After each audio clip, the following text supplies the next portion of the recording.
Lecture du livre des Juges des chapitres 1 21. Copyright Le Nouveau Testament blogspot.com. Mes remerciements aux photographes de Pixabay pour l'utilisation de leurs photos. Abonnez-vous. Après la mort de Josué, les enfants d'Israël consultèrent l'Éternel en disant, Qui de nous montrera le premier contre les Cananéens, pour les attaquer? L'Éternel répondit, Juda montera, voici, j'ai livré le pays entre ses mains. Et Juda dit à Siméon, son frère, monte avec moi dans le pays qui m'est échu par le sort, et nous combattrons les Cananéens, j'irai aussi avec toi dans celui qui t'est tombé en partage. Et Siméon alla avec lui. Juda monta, et l'Éternel livra entre leurs mains les Cananéens et les Phéréziens, ils battirent 10 000 hommes à Bézek. Ils trouvèrent Adoni-Bézek à Bézek, ils l'attaquèrent, et ils battirent les Cananéens et les Phéréziens. Adoni-Bézek prit la fuite, mais ils le poursuivirent et le saisirent, et ils lui coupèrent les pouces des mains et des pieds. Adoni-Bézek dit, 70 rois ayant les pouces des mains et des pieds coupés, ramassaient sous ma table, Dieu me rend ce que j'ai fait. On l'emmena à Jérusalem, et il y mourut. Les fils de Juda attaquèrent Jérusalem et la prirent, ils la frappèrent du tranchant de l'épée et mirent le feu à la ville. Les fils de Juda descendirent ensuite pour combattre les Cananéens qui habitaient la montagne, la contrée du Midi et la plaine. Juda marcha contre les Cananéens qui habitaient à Hébron, appelé autrefois Kirjasarba, et il battit Sheshai, Aïman et Talmaï. De là il marcha contre les habitants de Débir. Débir s'appelait autrefois Kirjas-Séfer. Caleb dit, je donnerai ma fille Aksa pour femme à celui qui battra Kirjas-Séfer et qui la prendra. Othniel, fils de Kénaz, frère cadet de Caleb, s'en empara, et Caleb lui donna pour femme sa fille Aksa. Lorsqu'elle fut entrée chez Othniel, elle le sollicita de demander à son père un champ. Elle descendit de dessus son âne, et Caleb lui dit, qu'as-tu? Elle lui répondit, fais-moi un présent, car tu m'as donné une terre du Midi, donne-moi aussi des sources d'eau. Et Caleb lui donna les sources supérieures et les sources inférieures. Les fils du Kénien, beau-père de Moïse, montèrent de la ville des palmiers, avec les fils de Juda, dans le désert de Juda au midi d'Arad, et ils allèrent s'établir parmi le peuple. Juda se mit en marche avec Siméon, son frère, et ils battirent les Cananéens qui habitaient à Tséphas, ils dévouèrent la ville par interdit, et on l'appela Horma. Juda s'empara encore de Gaza et de son territoire, d'Ascalon et de son territoire, et d'Écron et de son territoire. L'Éternel fut avec Juda, et Juda se rendit maître de la montagne, mais il ne put chasser les habitants de la plaine, parce qu'ils avaient des chars de fer. On donna Hébron à Caleb, comme l'avait dit Moïse, et il en chassa les 3 fils d'Anak. Les fils de Benjamin ne chassèrent point les Jébusiens qui habitaient à Jérusalem, et les Jébusiens ont habité jusqu'à ce jour dans Jérusalem avec les fils de Benjamin. La maison de Joseph monta aussi contre Béthel, et l'Éternel fut avec eux. La maison de Joseph fit explorer Béthel qui s'appelait autrefois Luz. Les gardes virent un homme qui sortait de la ville, et lui dirent, montre-nous par où nous pourrons entrer dans la ville, et nous te ferons grâce. Il leur montra par où ils pourraient entrer dans la ville. Et ils frappèrent la ville du tranchant de l'épée, mais ils laissèrent aller cet homme et toute sa famille. Cet homme se rendit dans le pays des Hétiens, il bâtit une ville, et lui donna le nom de Luz, nom qu'elle a porté jusqu'à ce jour. Manassé ne chassa point les habitants de Beth-Shin et des villes de son ressort, de Tanak et des villes de son ressort, de Dor et des villes de son ressort, de Giblem et des villes de son ressort, de Megiddo et des villes de son ressort, et les Cananéens voulurent rester dans ce pays. Lorsqu'Israël fut assez fort, il assujettit les Cananéens à un tribut, mais il ne les chassa point. Éphraïm ne chassa point les Cananéens qui habitaient à Gézer, et les Cananéens habitèrent au milieu d'Éphraïm à Gézer. Zabulon ne chassa point les habitants de Kitron, ni les habitants de Nahalol, et les Cananéens habitèrent au milieu de Zabulon, mais ils furent assujettis à un tribut. Aser ne chassa point les habitants d'Akko, ni les habitants de Sidon, ni ceux d'Ashlal, d'Akzib, de Elba, d'Afik et de Rehob. Et les Azérites habitèrent au milieu des Cananéens, habitants du pays, car ils ne les chassèrent point.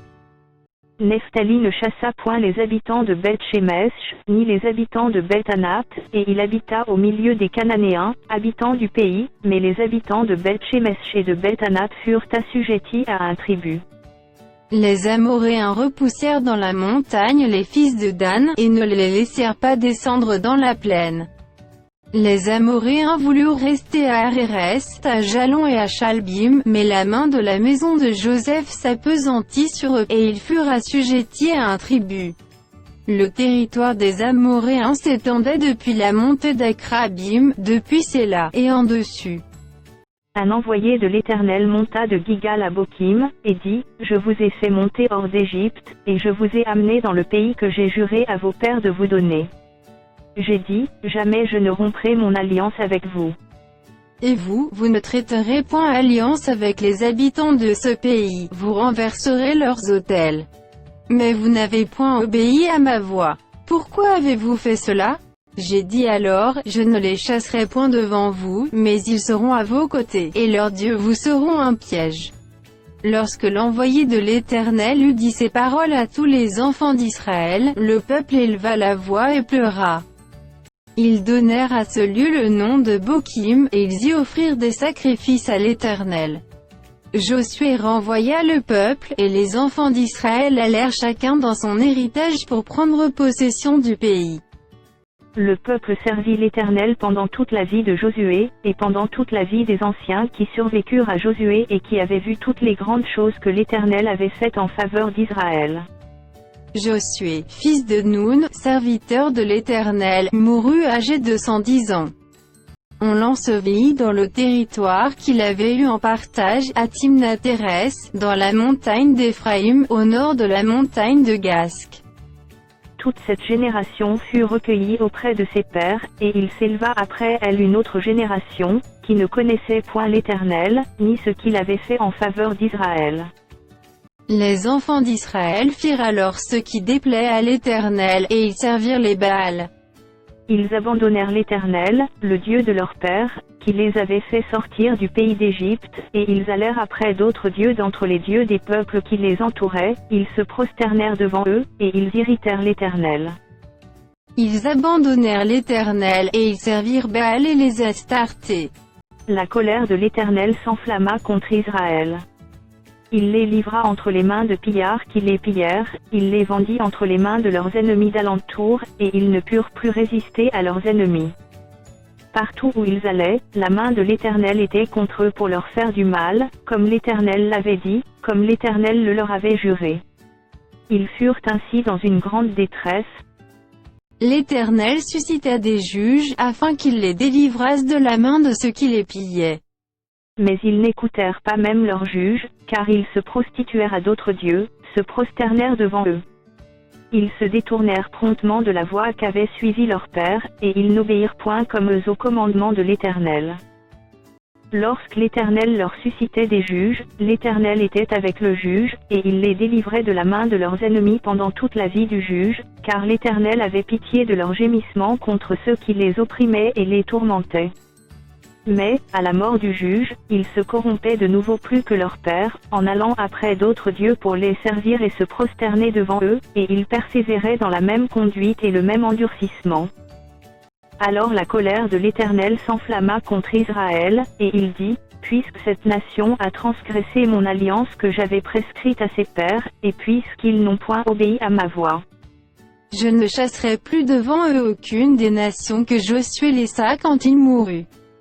C'est ainsi que je mettrai par elles Israël à l'épreuve pour savoir s'ils prendront garde ou non de suivre la voie de l'Éternel, comme leurs pères y ont pris garde. Et l'Éternel laissa en repos ces nations qu'il n'avait pas livrées entre les mains de Josué, et il ne se hâta point de les chasser. Voici les nations que l'Éternel laissa pour éprouver par elles Israël, tous ceux qui n'avaient pas connu toutes les guerres de Canaan. Il voulait seulement que les générations des enfants d'Israël connussent et apprissent la guerre, ceux qui ne l'avaient pas connue auparavant. Ces nations étaient, les 5 princes des Philistins, tous les Cananéens, les Sidoniens, et les Éviens qui habitaient la montagne du Liban, depuis la montagne de Baal-Hermon jusqu'à l'entrée de Hamath. Ces nations servirent à mettre Israël à l'épreuve, afin que l'Éternel sût s'il obéirait aux commandements qu'il avait prescrits à leur père par Moïse. Et les enfants d'Israël habitèrent au milieu des Cananéens, des Hétiens, des Amoréens, des Phéréziens, des Éviens et des Jébusiens.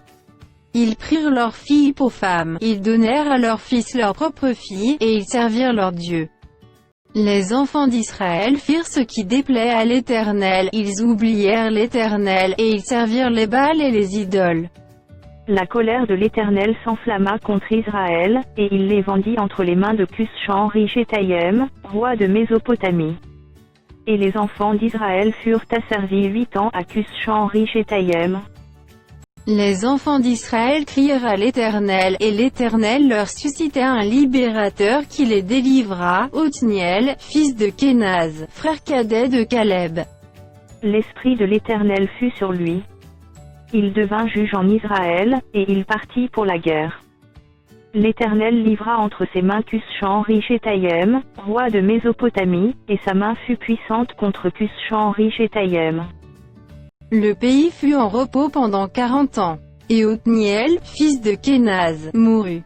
Les enfants d'Israël firent encore ce qui déplaît à l'Éternel, et l'Éternel fortifia Églon, roi de Moab, contre Israël, parce qu'il avait fait ce qui déplaît à l'Éternel.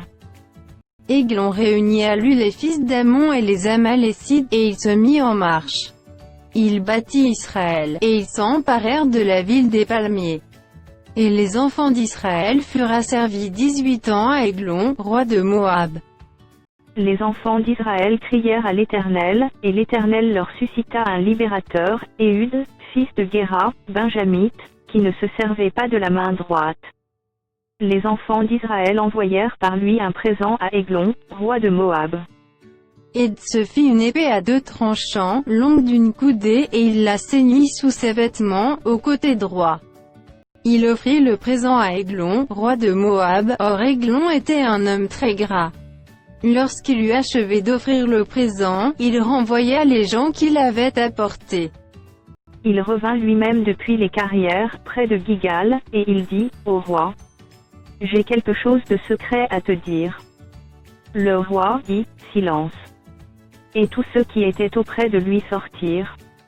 Éd l'aborda comme il était assis seul dans sa chambre d'été, et il dit, « J'ai une parole de Dieu pour toi. » Églon se leva de son siège.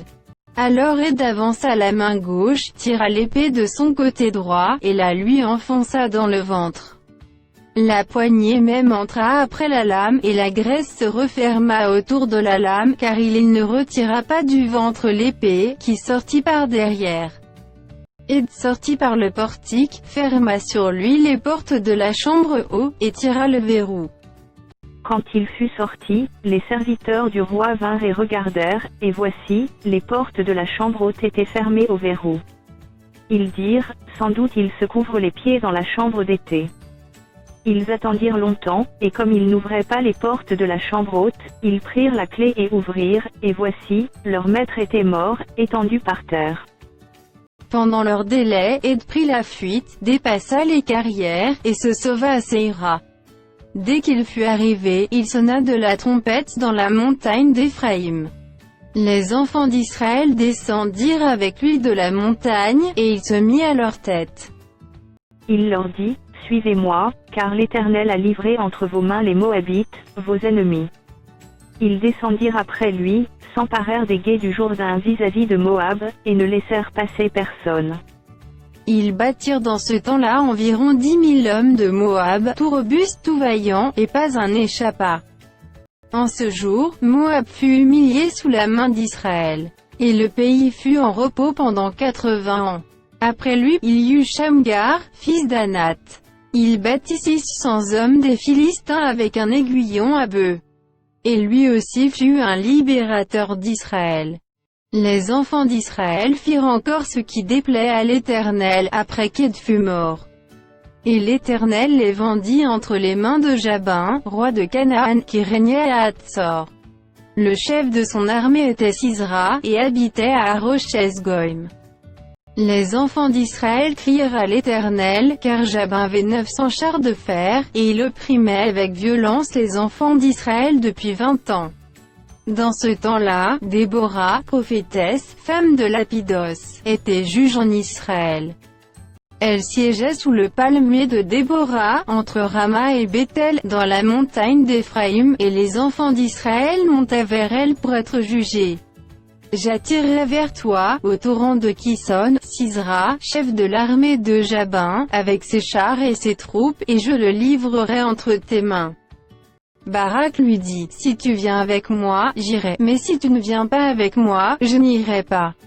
Barak convoqua Zabulon et Nephtali à Kédesh. 10 000 hommes marchèrent à sa suite, et Déborah partit avec lui. Héber, le Kénien, s'était séparé des Kéniens, des fils de Hobab, beau-père de Moïse, et il avait dressé sa tente jusqu'aux chênes de Tsahanaïm, près de Kédesh. On informa Sisra que Barak, fils d'Abinoam, s'était dirigé sur le mont Tabor. Et que depuis Harosheth-Goïm, Sisra rassembla vers le torrent de Kison tous ses chars, 900 chars de fer, et tout le peuple qui était avec lui. Alors Déborah dit à Barak, lève-toi, car voici le jour où l'Éternel livre Sisra entre tes mains. L'Éternel ne marche-t-il pas devant toi? Et Barak descendit du mont Tabor, ayant 10 000 hommes à sa suite. L'Éternel mit en déroute devant Barak par le tranchant de l'épée, Sisra, tous ses chars et tout le camp. Sisra descendit de son char, et s'enfuit à pied. Barak poursuivit les chars et l'armée jusqu'à Harosheth-Goïm, et toute l'armée de Sisra tomba sous le tranchant de l'épée, sans qu'il en restât un seul homme. Sisra se réfugia à pied dans la tente de Jaël, femme de Héber, le Kénien, car il y avait paix entre Jabin, roi de Hatzor, et la maison de Héber, le Kénien. Jaël sortit au-devant de Sisra, et lui dit, entre, mon seigneur, entre chez moi, ne crains point. Il entra chez elle dans la tente, et elle le cacha sous une couverture. Il lui dit, donne-moi, je te prie, un peu d'eau à boire, car j'ai soif. Elle ouvrit l'outre du lait, lui donna à boire, et le couvrit. Il lui dit encore tiens-toi à l'entrée de la tente, et si l'on vient t'interroger en disant, y a-t-il ici quelqu'un? Tu répondras, non. Jaël, femme de Héber, saisit un pieu de la tente, prit en main le marteau, s'approcha de lui doucement, et lui enfonça dans la tempe le pieu, qui pénétra en terre. Il était profondément endormi et accablé de fatigue, et il mourut. Comme Barak poursuivait Sisra, Jaël sortit à sa rencontre et lui dit, viens, et je te montrerai l'homme que tu cherches. Il entra chez elle, et voici, Sisra était étendu mort, le pieu dans la tente. En ce jour, Dieu humilia Jabin, roi de Canaan, devant les enfants d'Israël. Et la main des enfants d'Israël s'appesantit de plus en plus sur Jabin, roi de Canaan, jusqu'à ce qu'ils eussent exterminé Jabin, roi de Canaan. En ce jour-là, Déborah chanta ce cantique, avec Barak, fils d'Abinoam. Des chefs se sont mis à la tête du peuple en Israël, et le peuple s'est montré prêt à combattre, bénissez-en l'Éternel. Roi, écoutez. Prince, prêtez l'oreille. Je chanterai, oui, je chanterai à l'Éternel, je chanterai à l'Éternel, le Dieu d'Israël. Ô Éternel, quand tu sortis de Séhir, quand tu t'avanças des champs d'Édom, la terre trembla, et les cieux se fondirent et les nuées se fondirent en eau. Les montagnes s'ébranlèrent devant l'Éternel, ce Sinaï devant l'Éternel, le Dieu d'Israël. Au temps de Shamgar, fils d'Anat, au temps de Jaël, les routes étaient abandonnées, et ceux qui voyageaient prenaient des chemins détournés. Les chefs étaient sans force en Israël, sans force, quand je me suis levée, moi, Déborah, quand je me suis levée comme une mère en Israël. Il avait choisi de nouveaux dieux, alors la guerre était aux portes, on ne voyait ni bouclier ni lance chez 40 milliers en Israël. Mon cœur est aux chefs d'Israël, à ceux du peuple qui se sont montrés prêts à combattre. Bénissez l'Éternel. Vous qui montez de blanches ânesses, vous qui avez pour siège des tapis, et vous qui marchez sur la route, chantez. Que de leur voix les archers, du milieu des abreuvoirs, célèbrent les bienfaits de l'Éternel, les bienfaits de son conducteur en Israël. Alors le peuple de l'Éternel descendit aux portes. Réveille-toi, réveille-toi, Déborah, réveille-toi, réveille-toi, dit un cantique. Lève-toi, Barak, et emmène tes captifs, fils d'Abinoam. Alors un reste du peuple triompha des puissants, l'Éternel me donna la victoire sur les héros. D'Éphraïm arrivèrent les habitants d'Amalek. À ta suite marcha Benjamin parmi ta troupe. De Makir vinrent des chefs, et de Zabulon des commandants. Les princes d'Issachar furent avec Déborah, et Issachar suivit Barak, il fut envoyé sur ses pas dans la vallée. Près des ruisseaux de Ruben, grandes furent les résolutions du cœur. Pourquoi es-tu resté au milieu des étables à écouter le bêlement des troupeaux? Au ruisseau de Ruben, grandes furent les délibérations du cœur. Galad au-delà du Jourdain n'a pas quitté sa demeure. Pourquoi Dan s'est-il tenu sur les navires? Hazer s'est assis sur le rivage de la mer, et s'est reposé dans ses ports. Zabulon est un peuple qui affronta la mort, et Nephtali de même, sur les hauteurs des champs. Les rois vinrent, ils combattirent, alors combattirent les rois de Canaan, à Tahanak, aux eaux de Megiddo, ils ne remportèrent nul butin, nul argent. Des cieux ont combattu, de leur sentier les étoiles combattirent contre Sisra. Le torrent de Kison les a entraînés, le torrent des anciens temps, le torrent de Kison. Mon âme foule aux pieds les héros. Alors les talons des chevaux retentirent, à la fuite précipitée de leurs guerriers. Maudissez Méroz, dit l'ange de l'Éternel, maudissez, maudissez ses habitants, car ils ne vinrent pas au secours de l'Éternel, parmi les hommes vaillants. Béni soit entre les femmes Jaël, femme de Héber, le Kénien, béni soit-elle entre les femmes qui habitent sous les tentes. Il demanda de l'eau, elle a donné du lait, dans la coupe d'honneur elle a présenté de la crème. D'une main elle a saisi le pieu, et de sa droite le marteau des travailleurs, elle a frappé Sisra, lui a fendu la tête, fracassé et transpercé la tempe. Au pied de Jaël il s'est affaissé, il est tombé, il s'est couché, à ses pieds il s'est affaissé, il est tombé, là où il s'est affaissé, là il est tombé sans vie. Par la fenêtre, à travers le treillis, la mère de Sisra regarde, et s'écrie, pourquoi son char tarde-t-il à venir? Pourquoi ces chars vont-ils si lentement? Les plus sages d'entre ces femmes lui répondent, et elle se répond à elle-même. Ne trouve-t-il pas du butin? Ne le partage-t-il pas? Une jeune fille, 2 jeunes filles par homme, du butin en vêtements de couleur pour Sisra, du butin en vêtements de couleur, brodé, un vêtement de couleur, 2 vêtements brodés, pour le cou du vainqueur.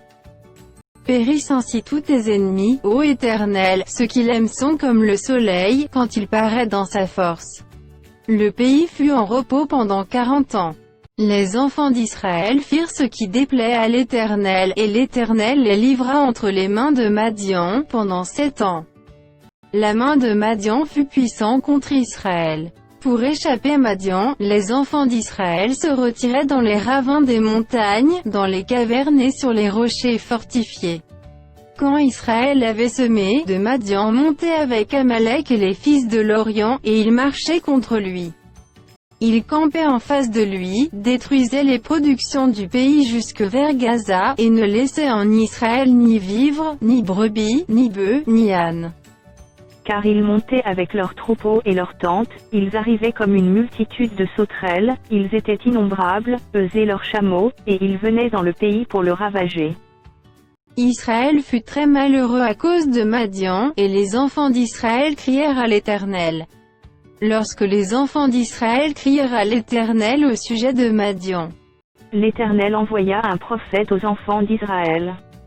Il leur dit, ainsi parle l'Éternel, le Dieu d'Israël, je vous ai fait monter d'Égypte, et je vous ai fait sortir de la maison de servitude. Je vous ai délivré de la main des Égyptiens et de la main de tous ceux qui vous opprimaient, je les ai chassés devant vous, et je vous ai donné leur pays.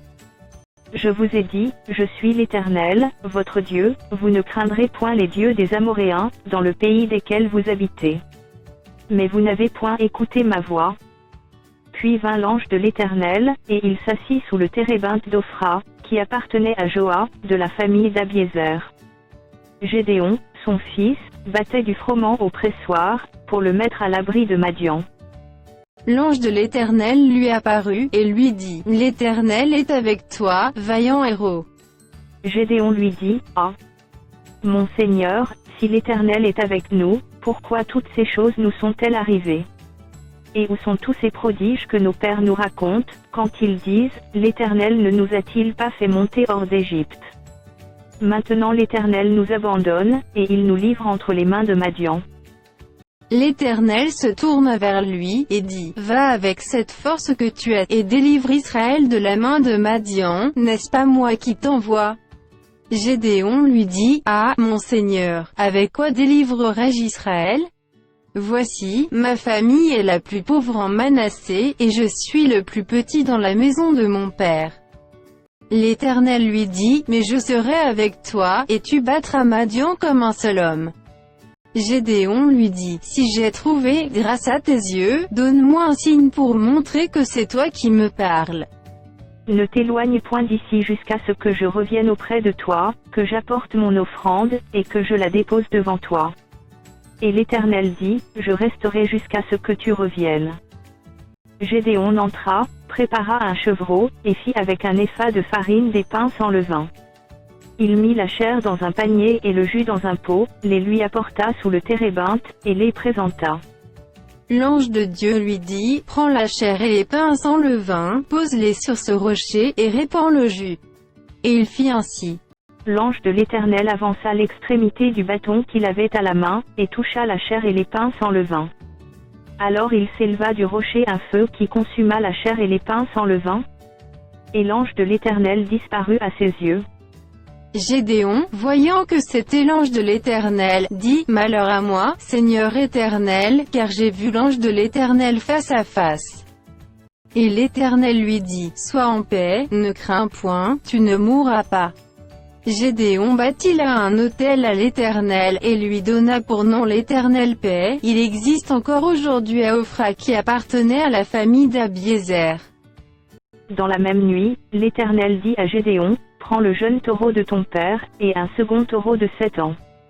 Renverse l'autel de Baal qui est à ton père, et abat le pieu sacré qui est dessus. Tu bâtiras ensuite et tu disposeras, sur le haut de ce rocher, un autel à l'Éternel ton Dieu. Tu prendras le second taureau, et tu offriras un holocauste, avec le bois de l'idole que tu auras abattu. » Gédéon prit 10 hommes parmi ses serviteurs, et fit ce que l'Éternel avait dit, mais, comme il craignait la maison de son père et les gens de la ville, il l'exécuta de nuit, et non de jour. Lorsque les gens de la ville se furent levés de bon matin, voici, l'autel de Baal était renversé, le pieu sacré placé dessus était abattu, et le second taureau était offert en holocauste sur l'autel qui avait été bâti. Ils se dirent l'un à l'autre, qui a fait cela? Et ils s'informèrent et firent des recherches. On leur dit, c'est Gédéon, fils de Joas, qui a fait cela. Alors les gens de la ville dirent à Joas, fais sortir ton fils, et qu'il meure, car il a renversé l'autel de Baal et abattu le pieu sacré qui était dessus. Joas répondit à tous ceux qui se présentèrent à lui, est-ce à vous de prendre parti pour Baal? Est-ce à vous de venir à son secours? Quiconque prendra parti pour Baal mourra avant que le matin vienne. Si Baal est un dieu, qu'il plaide lui-même sa cause, puisqu'on a renversé son autel. Et en ce jour l'on donna à Gédéon le nom de Jérubbaal, en disant que Baal plaide contre lui, puisqu'il a renversé son autel. Tout Madian, Amalek et les fils de l'Orient se rassemblèrent, ils passèrent le Jourdain, et campèrent dans la vallée de Jizréel. Gédéon fut revêtu de l'Esprit de l'Éternel, il sonna de la trompette, et Abiézer fut convoqué pour marcher à sa suite. Il envoya des messagers dans tout Manassé, qui furent aussi convoqués pour marcher à sa suite. Il envoya des messagers dans Azer, dans Zabulon et dans Nephtali, qui montèrent à leur rencontre. Gédéon dit à Dieu, si tu veux délivrer Israël par ma main, comme tu l'as dit. Voici, je vais mettre une toison de laine dans l'air, si la toison seule se couvre de rosée et que tout le terrain reste sec, je connaîtrai que tu délivreras Israël par ma main, comme tu l'as dit. Et il arriva ainsi. Le jour suivant, il se leva de bon matin, pressa la toison, et en fit sortir la rosée, qui donna de l'eau pleine une coupe. Gédéon dit à Dieu, que ta colère ne s'enflamme point contre moi, et je ne parlerai plus que cette fois, je voudrais seulement faire encore une épreuve avec la toison, que la toison seule reste sèche, et que tout le terrain se couvre de rosée. Et Dieu fit ainsi cette nuit-là. La toison seule resta sèche, et tout le terrain se couvrit de rosée. Jorubal, qui est Gédéon, et tout le peuple qui était avec lui, se levèrent de bon matin, et campèrent près de la source de Harod. Le camp de Madian était au nord de Gédéon, vers la colline de Morée, dans la vallée. L'Éternel dit à Gédéon, le peuple que tu as avec toi est trop nombreux pour que je livre Madian entre ses mains, il pourrait en tirer gloire contre moi, et dire, c'est ma main qui m'a délivré. Publie donc ceci aux oreilles du peuple, que celui qui est craintif et qui a peur s'en retourne et s'éloigne de la montagne de Galad. 22 000 hommes parmi le peuple s'en retournèrent, et il en resta 10 000. L'Éternel dit à Gédéon, le peuple est encore trop nombreux. Fais-les descendre vers l'eau, et là je t'en ferai le triage, celui dont je te dirai, que celui-ci aille avec toi, ira avec toi, et celui dont je te dirai, que celui-ci n'aille pas avec toi, n'ira pas avec toi. Gédéon fit descendre le peuple vers l'eau, et l'Éternel dit à Gédéon, tous ceux qui laperont l'eau avec la langue comme lappe le chien, tu les sépareras de tous ceux qui se mettront à genoux pour boire. Ceux qui lapèrent l'eau en la portant à la bouche avec leurs mains furent au nombre de 300 hommes, et tout le reste du peuple se mit à genoux pour boire. Et l'Éternel dit à Gédéon, c'est par les 300 hommes qui ont la paix, que je vous sauverai et que je livrerai Madian entre tes mains. Que tout le reste du peuple s'en aille chacun chez soi. On prit les vivres du peuple et ses trompettes. Puis Gédéon renvoya tous les hommes d'Israël chacun dans sa tente, et il retint les 300 hommes. Le camp de Madian était au-dessous de lui dans la vallée. L'Éternel dit à Gédéon pendant la nuit, lève-toi, descends au camp, car je l'ai livré entre tes mains. Si tu crains de descendre, descends-y avec Pura, ton serviteur. Tu écouteras ce qu'ils diront, et après cela tes mains seront fortifiées, descends donc au camp. Il descendit avec Pura, son serviteur, jusqu'au avant-poste du camp. Madian, Amalek, et tous les fils de l'Orient, étaient répandus dans la vallée comme une multitude de sauterelles, et leurs chameaux étaient innombrables comme le sable qui est sur le bord de la mer. Gédéon arriva, et voici, un homme racontait à son camarade un songe. Il disait, j'ai eu un songe, et voici, un gâteau de pain d'orge roulait dans le camp de Madian, il est venu heurter jusqu'à la tente, et elle est tombée, il l'a retournée sens dessus-dessous, et elle a été renversée. Son camarade répondit, et dit, ce n'est pas autre chose que l'épée de Gédéon, fils de Joas, homme d'Israël. Dieu a livré entre ses mains Madian et tout le camp. Lorsque Gédéon eut entendu le récit du songe et son explication, il se prosterna, revint au camp d'Israël, et dit, levez-vous, car l'Éternel a livré entre vos mains le camp de Madian. Il divisa en 3 corps les 300 hommes, et il leur remit à tous des trompettes et des cruches vides, avec des flambeaux dans les cruches. Il leur dit, vous me regarderez et vous ferez comme moi. Dès que j'aborderai le camp, vous ferez ce que je ferai. Et quand je sonnerai de la trompette, moi et tous ceux qui seront avec moi, vous sonnerez aussi de la trompette tout autour du camp, et vous direz, pour l'Éternel et pour Gédéon. Gédéon et les 100 hommes qui étaient avec lui arrivèrent aux abords du camp au commencement de la veille du milieu, comme on venait de placer les gardes.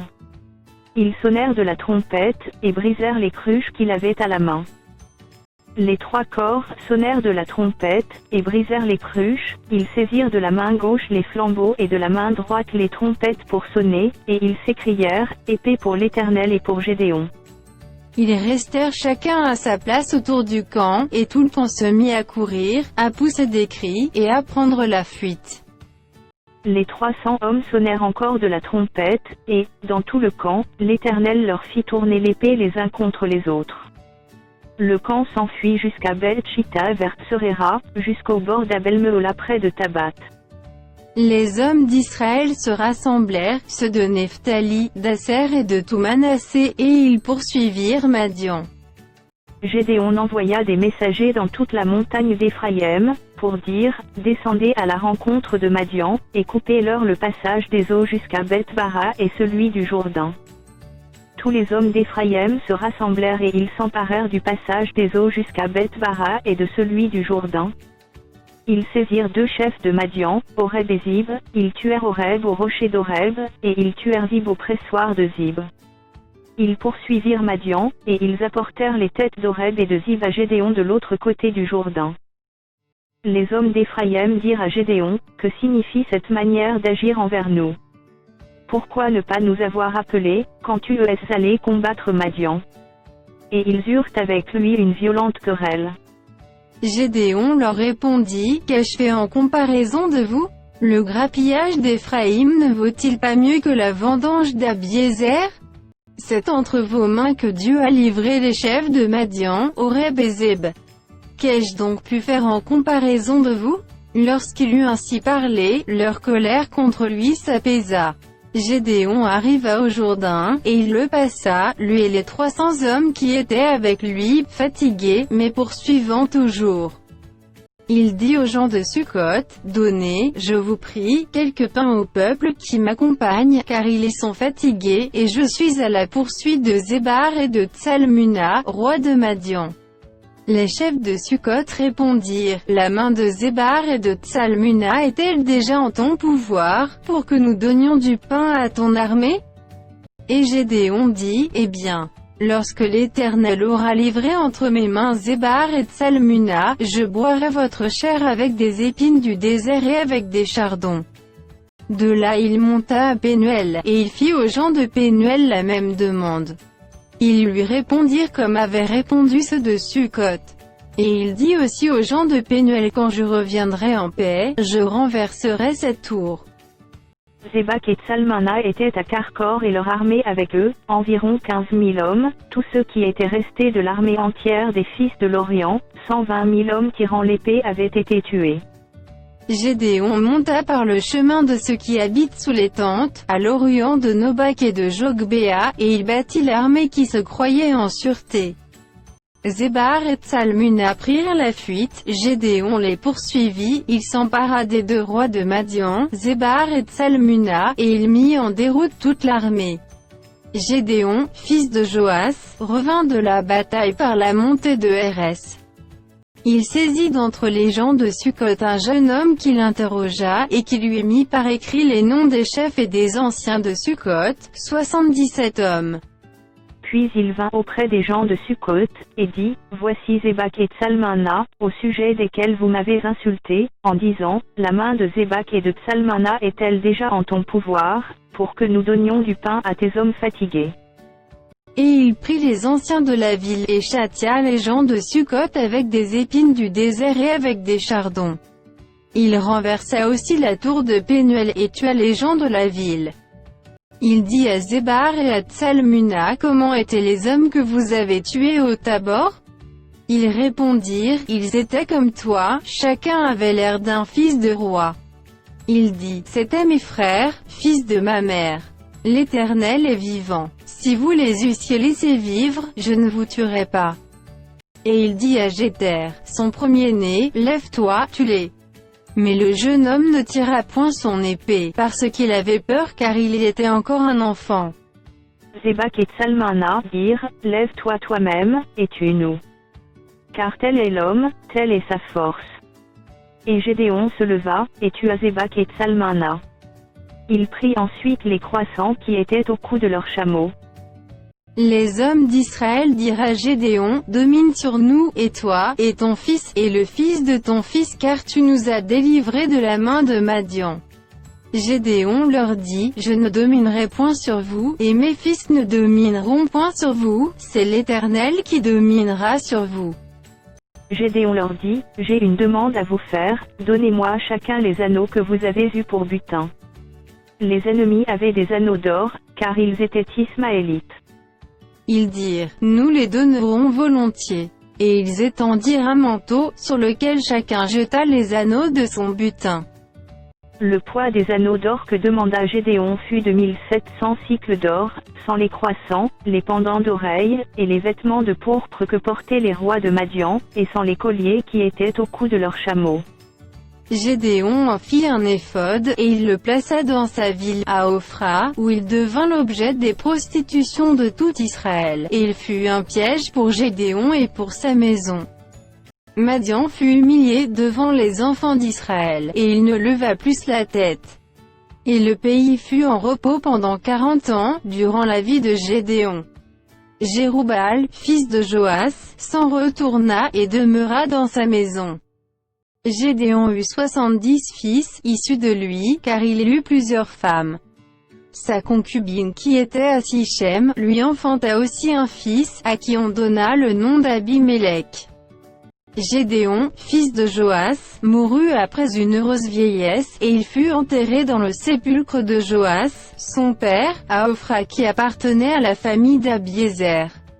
Lorsque Gédéon fut mort, les enfants d'Israël recommencèrent à se prostituer au Baal, et ils prirent Baal-Béris pour leur Dieu. Les enfants d'Israël ne se souvinrent point de l'Éternel, leur Dieu, qui les avait délivrés de la main de tous les ennemis qui les entouraient. Et ils n'eurent point d'attachement pour la maison de Jérubbaal, de Gédéon, après tout le bien qu'il avait fait à Israël. Abimélec, fils de Jérubbaal, se rendit à Sichem vers les frères de sa mère, et voici comment il leur parla, ainsi qu'à toute la famille de la maison du père de sa mère. Dites, je vous prie, aux oreilles de tous les habitants de Sichem, vaut-il mieux pour vous que 70 hommes, tout fils de Jérubbaal, dominent sur vous, ou qu'un seul homme domine sur vous? Et souvenez-vous que je suis votre os et votre chair. Les frères de sa mère répétèrent pour lui toutes ces paroles aux oreilles de tous les habitants de Sichem, et leur cœur inclina en faveur d'Abimélec, car ils se disaient, c'est notre frère. Ils lui donnèrent 70 cycles d'argent, qu'ils enlevèrent de la maison de Baal-Béris. Abimélec s'en servit pour acheter des misérables et des turbulents, qui allèrent après lui. Il vint dans la maison de son père à Ophra, et il tua ses frères, fils de Jérubbaal, 70 hommes, sur une même pierre. Il n'échappa que Jotam, le plus jeune fils de Jérubbaal, car il s'était caché. Tous les habitants de Sichem et toute la maison de Milo se rassemblèrent, ils vinrent, et proclamèrent au roi Abimélec, près du chêne planté dans Sichem. Jotam en fut informé. Il alla se placer sur le sommet de la montagne de Garizim, et voici ce qu'il leur cria à haute voix, « Écoutez-moi, habitants de Sichem, et que Dieu vous écoute. » Les arbres partirent pour aller oindre un roi et le mettre à leur tête. Ils dirent à l'olivier, « Règne sur nous. » Mais l'olivier leur répondit, « Renoncerai-je à mon huile, qui m'assure les hommages de Dieu et des hommes, pour aller planer sur les arbres ?» Et les arbres dirent au figuier, « Viens, toi, règne sur nous. » Mais le figuier leur répondit, « Renoncerai-je à ma douceur et à mon excellent fruit, pour aller planer sur les arbres ?» Et les arbres dirent à la vigne, « Viens, toi, règne sur nous. » Mais la vigne leur répondit, « Renoncerai-je à mon vin, qui réjouit Dieu et les hommes, pour aller planer sur les arbres ?» Alors tous les arbres dirent au buisson d'épines, « Viens, toi, règne sur nous. » Et le buisson d'épines répondit aux arbres, « Si c'est de bonne foi que vous voulez moindre pour votre roi, venez, réfugiez-vous sous mon ombrage, sinon, un feu sortira du buisson d'épines, et dévorera les cèdres du Liban. » Maintenant, est-ce de bonne foi et avec intégrité que vous avez agi en proclamant roi Abimélec? Avez-vous eu de la bienveillance pour Jérubbaal et sa maison? L'avez-vous traité selon les services qu'il a rendus? Car mon père a combattu pour vous, il a exposé sa vie, et il vous a délivré de la main de Madian.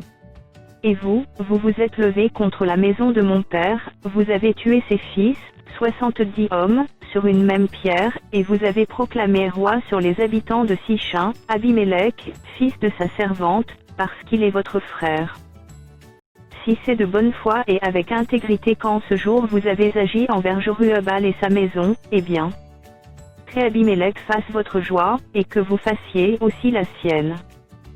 Sinon, qu'un feu sorte d'Abimélec et dévore les habitants de Sichem et la maison de Mio, et qu'un feu sorte des habitants de Sichem et de la maison de Mio et dévore Abimélec. Jotham se retira et prit la fuite, il s'en alla à Bir, où il demeura loin d'Abimélec, son frère. Abimélec avait dominé 3 ans sur Israël. Alors Dieu envoya un mauvais esprit entre Abimélec et les habitants de Sichem, et les habitants de Sichem furent infidèles à Abimélec. Afin que la violence commise sur les 70 fils de Jorubal reçût son châtiment, et que leur sang retombât sur Abimélec, leur frère, qui les avait tués, et sur les habitants de Sichem, qu'il avait aidé à tuer ses frères. Les habitants de Sichem placèrent en embuscade contre lui, sur les sommets des montagnes, des gens qui dépouillaient tous ceux qui passaient près d'eux sur le chemin. Et cela fut rapporté à Abimélec. Gaal, fils d'Ebed, vint avec ses frères, et ils passèrent à Sichem. Les habitants de Sichem eurent confiance en lui. Ils sortirent dans la campagne, vendangèrent leurs vignes, foulèrent les raisins, et se livrèrent à des réjouissances. Ils entrèrent dans la maison de leur Dieu, ils mangèrent et burent, et ils maudirent Abimélec.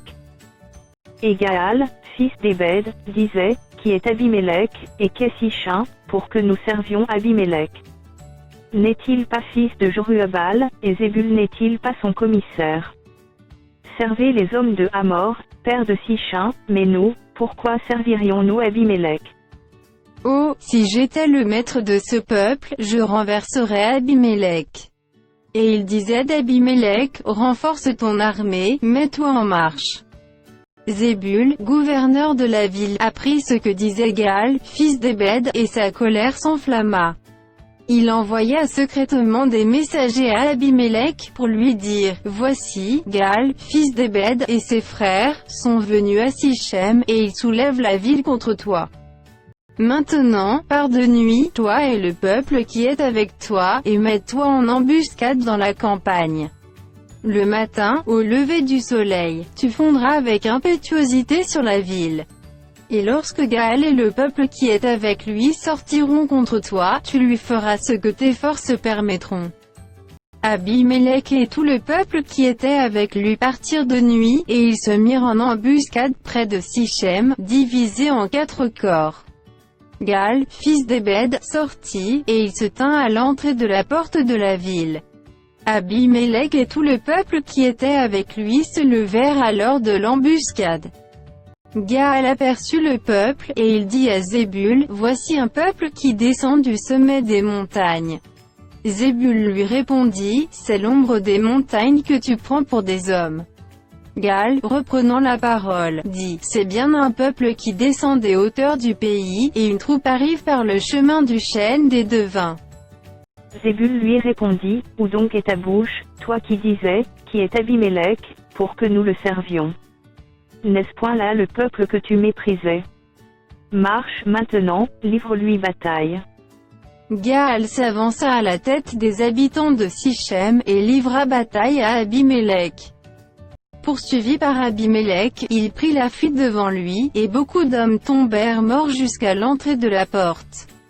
Abimélec s'arrêta à Arouma, et Zébul chassa Gaal et ses frères qui ne purent rester à Sichem.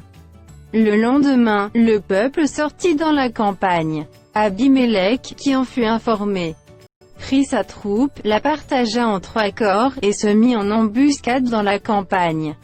Ayant vu que le peuple sortait de la ville, il se leva contre eux, et les battit.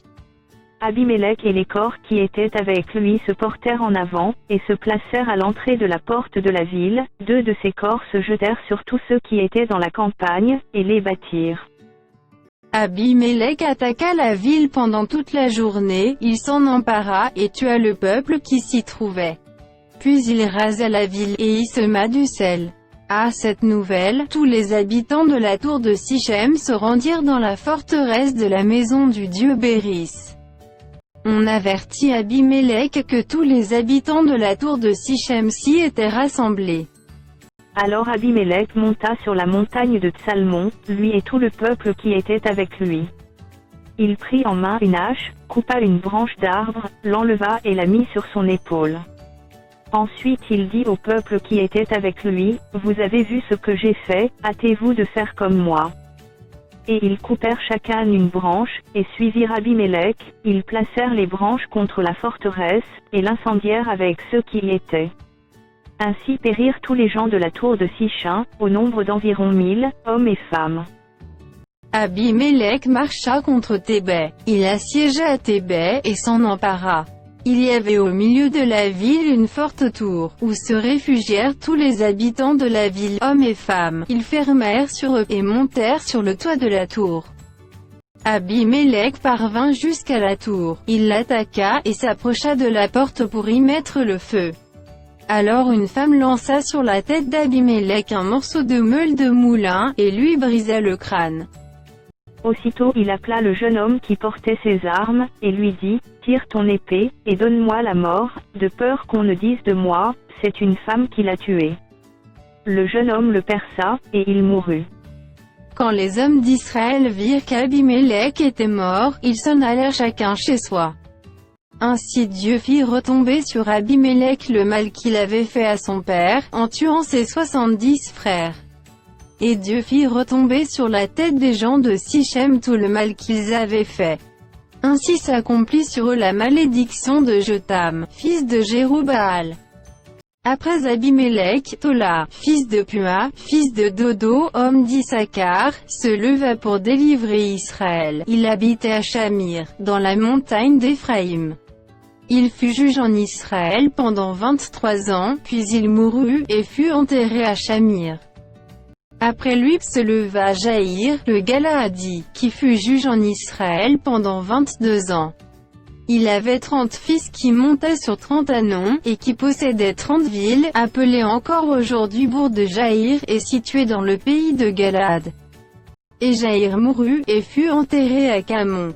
Les enfants d'Israël firent encore ce qui déplaît à l'Éternel, ils servirent les Baals et les Astartés, les dieux de Syrie, les dieux de Sidon, les dieux de Moab, les dieux des fils d'Ammon, et les dieux des Philistins, et ils abandonnèrent l'Éternel et ne le servirent plus. La colère de l'Éternel s'enflamma contre Israël, et il les vendit entre les mains des Philistins et entre les mains des fils d'Ammon. Ils opprimèrent et écrasèrent les enfants d'Israël cette année-là, et pendant 18 ans tous les enfants d'Israël qui étaient de l'autre côté du Jourdain dans le pays des Amoréens en Galade. Les fils d'Ammon passèrent le Jourdain pour combattre aussi contre Juda, contre Benjamin et contre la maison d'Éphraïm. Et Israël fut dans une grande détresse. Les enfants d'Israël crièrent à l'Éternel en disant, « Nous avons péché contre toi, car nous avons abandonné notre Dieu et nous avons servi les Baals. » L'Éternel dit aux enfants d'Israël, « Ne vous ai-je pas délivré des Égyptiens, des Amoréens, des fils d'Ammon, des Philistins? Et lorsque les Sidoniens, Amalek et Man, vous opprimèrent, et que vous criâtes à moi, ne vous ai-je pas délivré de leurs mains? Mais vous m'avez abandonné, et vous avez servi d'autres dieux. C'est pourquoi je ne vous délivrerai plus. Allez, invoquez les dieux que vous avez choisis, qu'ils vous délivrent au temps de votre détresse. » Les enfants d'Israël dirent à l'Éternel, « Nous avons péché, traite-nous comme il te plaira. Seulement, daignez nous délivrer aujourd'hui. » Et ils ôtèrent les dieux étrangers du milieu d'eux, et servirent l'Éternel, qui fut touché des maux d'Israël. Les fils d'Ammon se rassemblèrent et campèrent en Galaad, et les enfants d'Israël se rassemblèrent et campèrent à Mitzpa.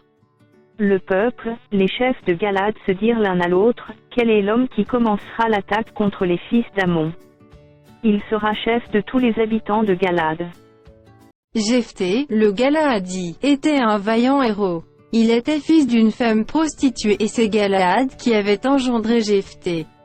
La femme de Galaad lui enfanta des fils, qui, devenus grands, chassèrent Jephthé, et lui dirent, « Tu n'hériteras pas dans la maison de notre père car tu es fils d'une autre femme. » Et Jephthé s'enfuit loin de ses frères, et il habita dans le pays de Théobé.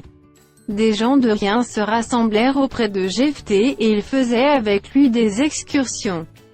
Quelque temps après, les fils d'Ammon firent la guerre à Israël. Et comme les fils d'Ammon faisaient la guerre à Israël, les anciens de Galaad allèrent chercher Jephthé au pays de Théobé. Ils dirent à Jephthé, « Viens, tu seras notre chef, et nous combattrons les fils d'Ammon. » Jephthé répondit aux anciens de Galad, « N'avez-vous pas eu de la haine pour moi, et ne m'avez-vous pas chassé de la maison de mon père? Pourquoi venez-vous à moi maintenant que vous êtes dans la détresse ?» Les anciens de Galad dirent à Jephthé, « Nous revenons à toi maintenant, afin que tu marches avec nous, que tu combattes les fils d'Ammon, et que tu sois notre chef, celui de tous les habitants de Galad. » Jephthé répondit aux anciens de Galad, « Si vous me ramenez pour combattre les fils d'Ammon, et que l'Éternel les livre devant moi, je serai votre chef. » Les anciens de Galad dirent à Jephthé, « Que l'Éternel nous entende, et qu'il juge, si nous ne faisons pas ce que tu dis. » Et Jephthé partit avec les anciens de Galad. Le peuple le mit à sa tête et l'établit comme chef, et Jephthé répéta devant l'Éternel, à Mispa, toutes les paroles qu'il avait prononcées. Jephthé envoya des messagers au roi des fils d'Ammon, pour lui dire, « Qu'y a-t-il entre moi et toi, que tu viennes contre moi pour faire la guerre à mon pays ?» Le roi des fils d'Ammon répondit aux messagers de Jephthé, « C'est qu'Israël, quand il est monté d'Égypte, s'est emparé de mon pays, depuis l'Arnon jusqu'au Jabberwock et au Jourdain. Rends-le maintenant de bon gré. » Jephthé envoya de nouveau des messagers au roi des fils d'Ammon, pour lui dire, « Ainsi parle Jephthé, Israël ne s'est point emparé du pays de Moab, ni du pays des fils d'Ammon. Car lorsqu'Israël est monté d'Égypte, il a marché dans le désert jusqu'à la mer Rouge, et il est arrivé à Kadès. » Alors Israël envoya des messagers au roi d'Édom, pour lui dire, « Laisse-moi passer par ton pays. » Mais le roi d'Édom n'y consentit pas. Il en envoya aussi au roi de Moab, qui refusa. Et Israël resta à Kadès. Puis il marcha par le désert, tourna le pays d'Édom et le pays de Moab, et vint à l'orient du pays de Moab. Ils campèrent au-delà de l'Arnon, sans entrer sur le territoire de Moab, car l'Arnon est la frontière de Moab. Israël envoya des messagers à Sion, roi des Amoréens, roi de Hébron, et Israël lui dit, « Laisse-nous passer par ton pays jusqu'au lieu où nous allons. » Mais si on n'eut pas assez confiance en Israël pour le laisser passer sur son territoire, il rassembla tout son peuple, campa à Jah, et combattit Israël. L'Éternel, le Dieu d'Israël, livra Sion et tout son peuple entre les mains d'Israël, qui les battit. Israël s'empara de tout le pays des Amoréens établis dans cette contrée. Ils s'emparèrent de tout le territoire des Amoréens, depuis l'Arnon jusqu'au Jabok, et depuis le désert jusqu'au Jourdain. Et maintenant que l'Éternel, le Dieu d'Israël, a chassé les Amoréens devant son peuple d'Israël, est-ce toi qui aurais la possession de leur pays? Ce que ton Dieu Kémosh te donne à posséder, ne le posséderais-tu pas? Et tout ce que l'Éternel, notre Dieu, a mis en notre possession devant nous, nous ne le posséderions pas. Vaux-tu donc mieux que Balak, fils de Tsippor, roi de Moab? A-t-il contesté avec Israël, ou lui a-t-il fait la guerre? Voilà 300 ans qu'Israël habite à Hesbon et dans les villes de son ressort, à Aroër et dans les villes de son ressort, et dans toutes les villes qui sont sur les bords de l'Arnon. Pourquoi ne les lui avez-vous pas enlevés pendant ce temps-là? Je ne t'ai point offensé, et tu agis mal avec moi en me faisant la guerre. Que l'Éternel, le juge, soit aujourd'hui juge entre les enfants d'Israël et les fils d'Ammon. Le roi des fils d'Ammon n'écouta point les paroles que Jephthé lui fit dire. L'esprit de l'Éternel fut sur Jephthé. Il traversa Galaad et Manassé, il passa à Mitzpé de Galaad, et de Mitzpé de Galaad, il marcha contre les fils d'Ammon.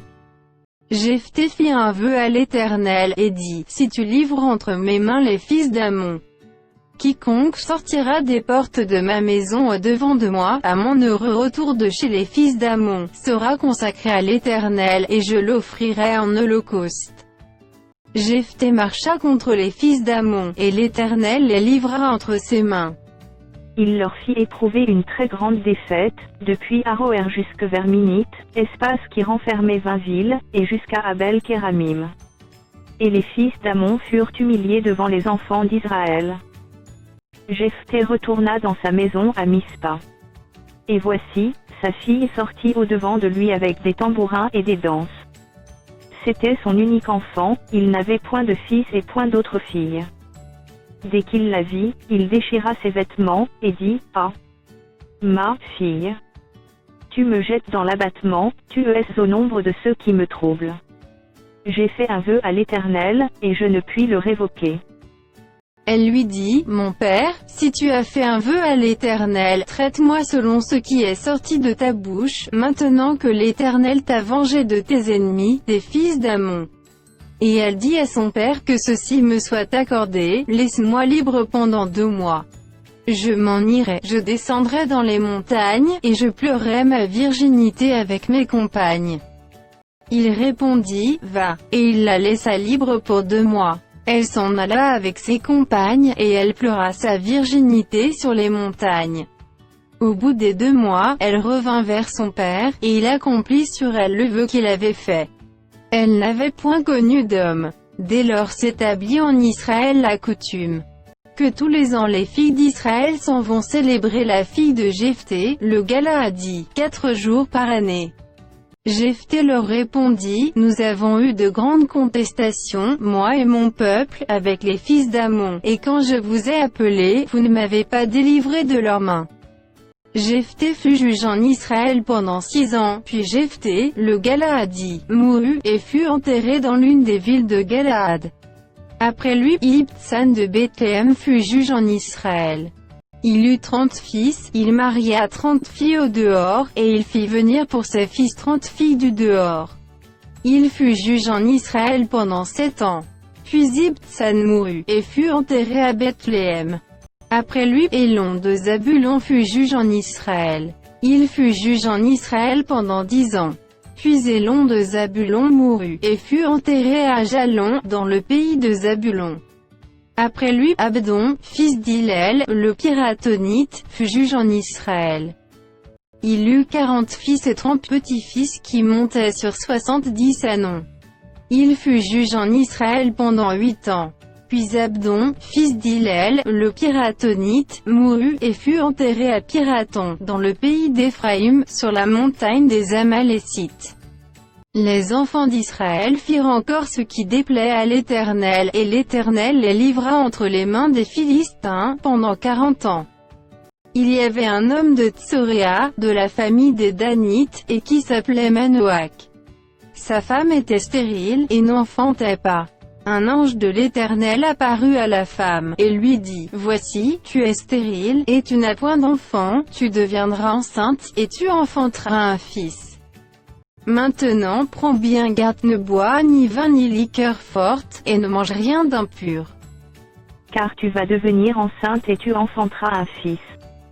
Le rasoir ne passera point sur sa tête, parce que cet enfant sera consacré à Dieu dès le ventre de sa mère, et ce sera lui qui commencera à délivrer Israël de la main des Philistins. » La femme alla dire à son mari, « Un homme de Dieu est venu vers moi, et il avait l'aspect d'un ange de Dieu, un aspect redoutable.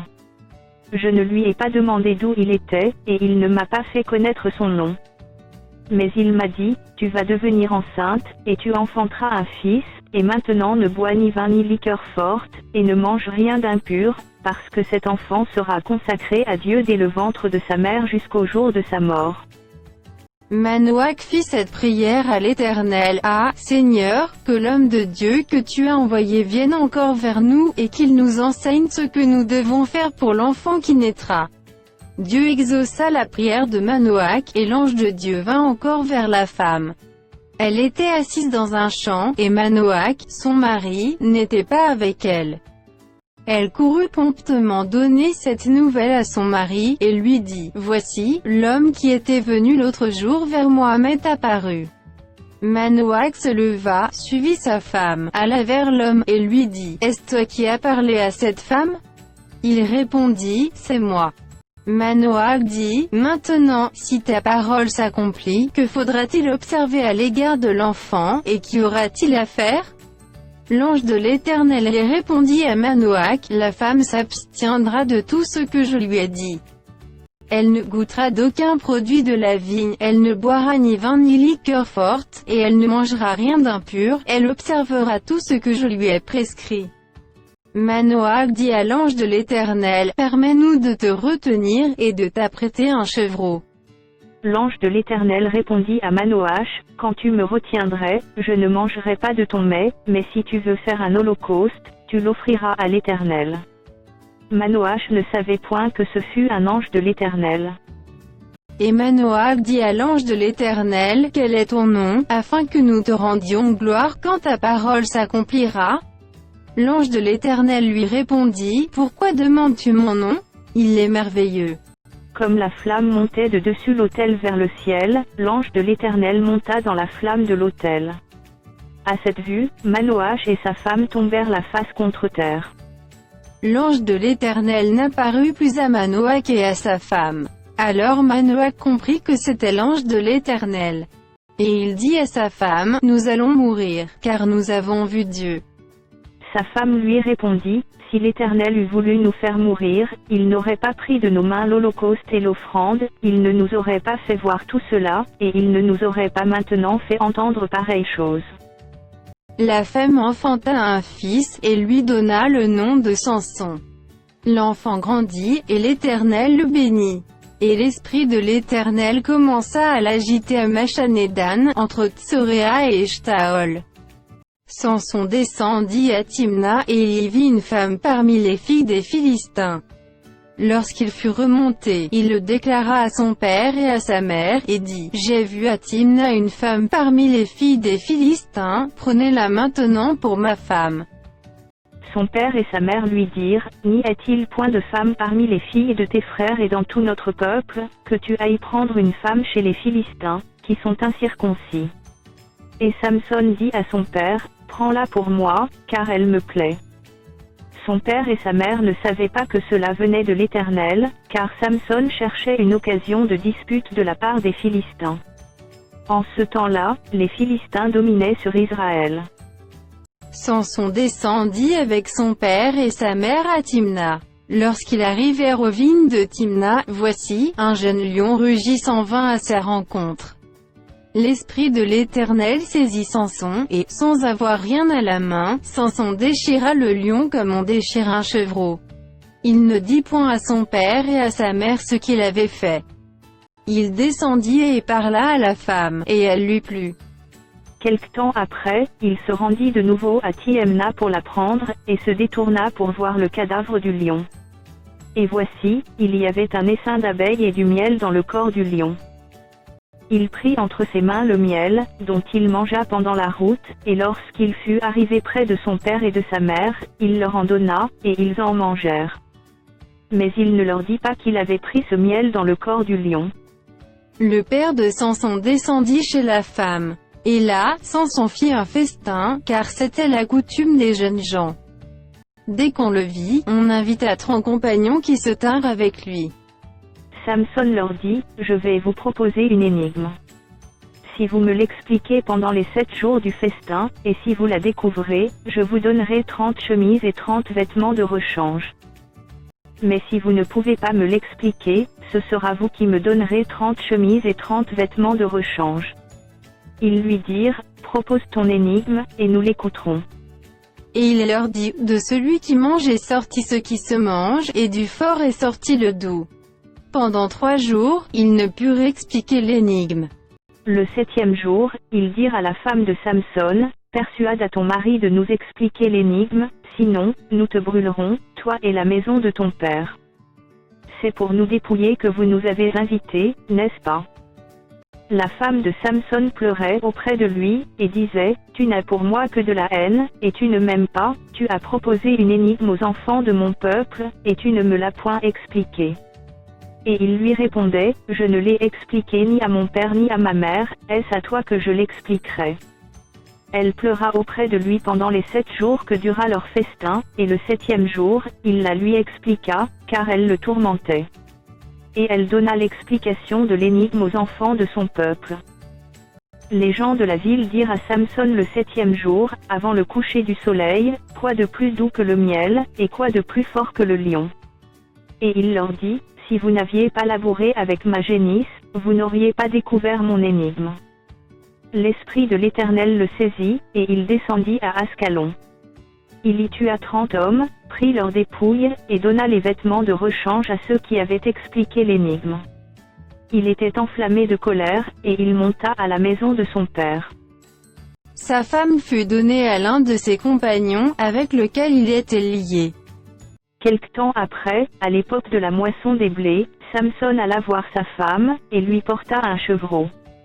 Il dit, « Je veux entrer vers ma femme dans sa chambre. » Mais le père de sa femme ne lui permit pas d'entrer. « J'ai pensé, dit-il, que tu avais pour elle de la haine, et je l'ai donnée à ton compagnon. Est-ce que sa jeune sœur n'est pas plus belle qu'elle? Prends-la donc à sa place. » Samson leur dit, « Cette fois je ne serai pas coupable envers les Philistins, si je leur fais du mal. » Samson s'en alla. Il attrapa 300 renards, et prit des flambeaux, puis il tourna queue contre queue, et mit un flambeau entre deux queues au milieu. Il alluma les flambeaux, lâcha les renards dans les blés des Philistins, et embrasa les tas de gerbes de blé sur pied, et jusqu'aux plantations d'oliviers. Les Philistins dirent, « Qui a fait cela ?» On répondit, « Samson, le gendre du Timnien, parce que celui-ci lui a pris sa femme et l'a donnée à son compagnon. » Et les Philistins montèrent, et ils la brûlèrent, elle et son père. Samson leur dit, « Est-ce ainsi que vous agissez? Je ne cesserai qu'après m'être vengé de vous. » Il les battit rudement, dos et ventre, puis il descendit, et se retira dans la caverne du rocher d'Étam. Alors les Philistins se mirent en marche, campèrent en Juda, et s'étendirent jusqu'à Léchi. Les hommes de Juda dirent, « Pourquoi êtes-vous montés contre nous ?»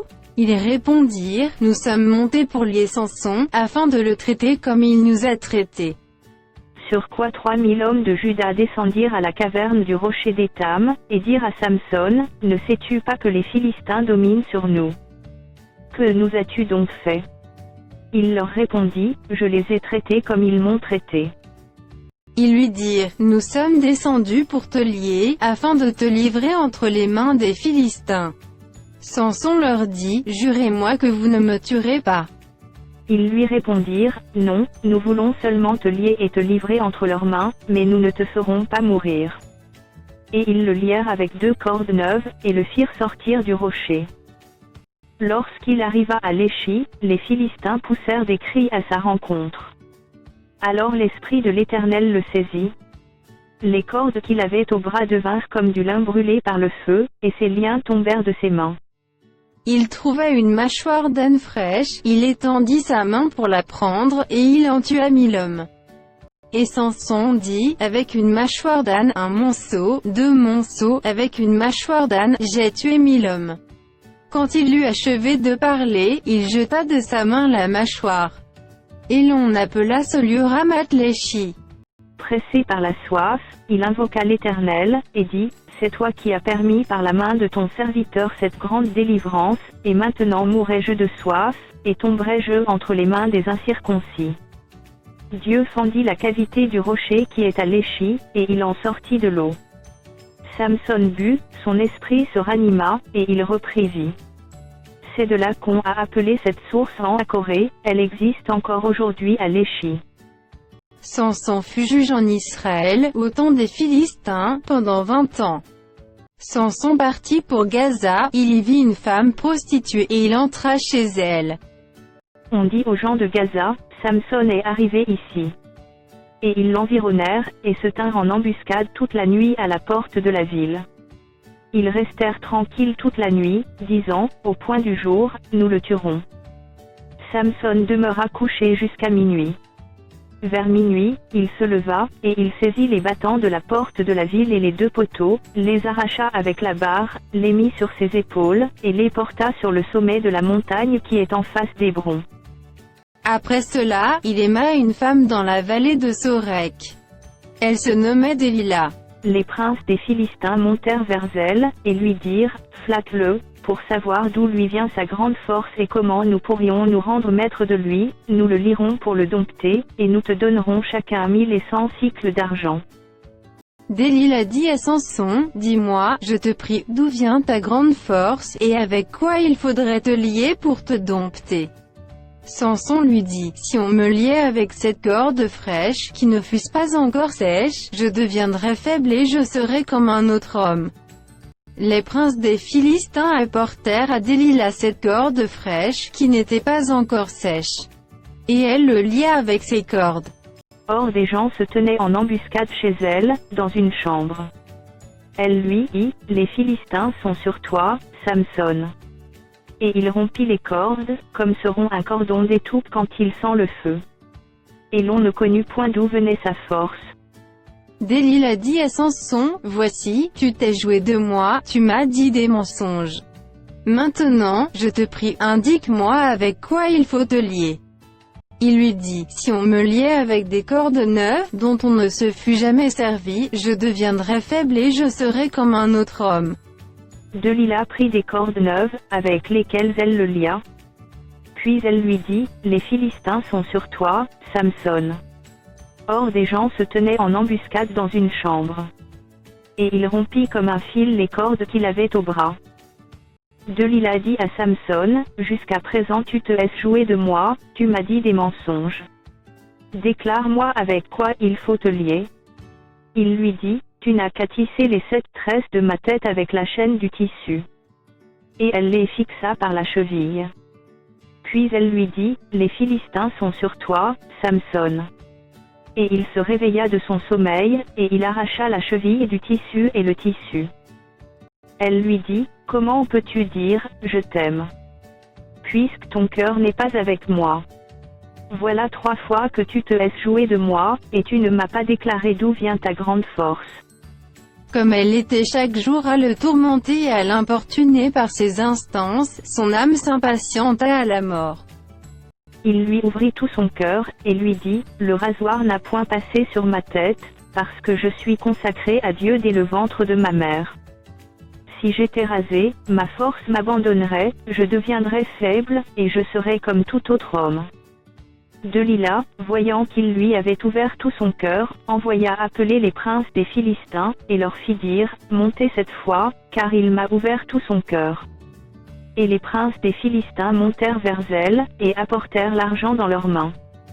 Elle l'endormit sur ses genoux. Et ayant appelé un homme, elle rasa les 7 tresses de la tête de Samson, et commença ainsi à le dompter. Il perdit sa force. Elle dit alors, les Philistins sont sur toi, Samson. Et il se réveilla de son sommeil, et dit, je m'en tirerai comme les autres fois, et je me dégagerai. Il ne savait pas que l'Éternel s'était retiré de lui. Les Philistins le saisirent, et lui crevèrent les yeux, ils le firent descendre à Gaza, et le lièrent avec des chaînes d'airain. Ils tournaient la meule dans la prison. Cependant les cheveux de sa tête recommençaient à croître, depuis qu'il avait été rasé. Or les princes des Philistins s'assemblèrent pour offrir un grand sacrifice à Dagon, leur dieu, et pour se réjouir. Ils disaient, notre Dieu a livré entre nos mains Samson, notre ennemi. Et quand le peuple le vit, ils célébrèrent leur Dieu, en disant, notre Dieu a livré entre nos mains notre ennemi, celui qui ravageait notre pays, et qui multipliait nos morts. Dans la joie de leur cœur, ils dirent, qu'on appelle Samson, et qu'il nous divertisse. Ils firent sortir Samson de la prison, et il joua devant eux. Ils le placèrent entre les colonnes. Et Samson dit au jeune homme qu'il tenait par la main, « Laisse-moi, afin que je puisse toucher les colonnes sur lesquelles repose la maison et m'appuyer contre elles. » La maison était remplie d'hommes et de femmes, tous les princes des Philistins étaient là, et il y avait sur le toit environ 3000 personnes, hommes et femmes, qui regardaient Samson jouer. Alors Samson invoqua l'Éternel, et dit, « Seigneur Éternel, souviens-toi de moi, je te prie, ô Dieu. Donne-moi de la force, seulement cette fois, et que d'un seul coup je tire vengeance des Philistins pour mes 2 yeux. » Et Samson embrassa les 2 colonnes du milieu sur lesquelles reposait la maison, et il s'appuya contre elles, l'une était à sa droite, et l'autre à sa gauche. Samson dit, « Que je meure avec les Philistins. » Il se pencha fortement, et la maison tomba sur les princes et sur tout le peuple qui y était. Ceux qu'il fit périr à sa mort furent plus nombreux que ceux qu'il avait tués pendant sa vie. Ses frères et toute la maison de son père descendirent, et l'emportèrent. Lorsqu'ils furent remontés, ils l'enterrèrent entre Tsoréa et Eshtaol dans le sépulcre de Manoach, son père. il avait été juge en Israël pendant 20 ans. Il y avait un homme de la montagne d'Éphraïm, nommé Mika. Il dit à sa mère, les 1100 cycles d'argent qu'on t'a pris, et pour lesquels tu as fait des imprécations même à mes oreilles, voici, cet argent est entre mes mains, c'est moi qui l'avais pris. Et sa mère dit, béni soit mon fils par l'Éternel. Il rendit à sa mère les 1100 cycles d'argent, et sa mère dit, je consacre de ma main cet argent à l'Éternel, afin d'en faire pour mon fils une image taillée et une image en fonte, et c'est ainsi que je te le rendrai. Il rendit à sa mère l'argent. Sa mère prit 200 cycles d'argent, et elle donna l'argent au fondeur, qui en fit une image taillée et une image en fonte. On les plaça dans la maison de Mika. Ce Mika avait une maison de Dieu, il fit un éphod et des téraphim, et il consacra l'un de ses fils, qui lui servit de prêtre. En ce temps-là, il n'y avait point de roi en Israël. Chacun faisait ce qui lui semblait bon. Il y avait un jeune homme de Bethléem de Juda, de la famille de Juda, il était lévite, et il séjournait là. Cet homme partit de la ville de Bethléem de Juda, pour chercher une demeure qui lui convint. En poursuivant son chemin, il arriva dans la montagne d'Éphraïm jusqu'à la maison de Mika.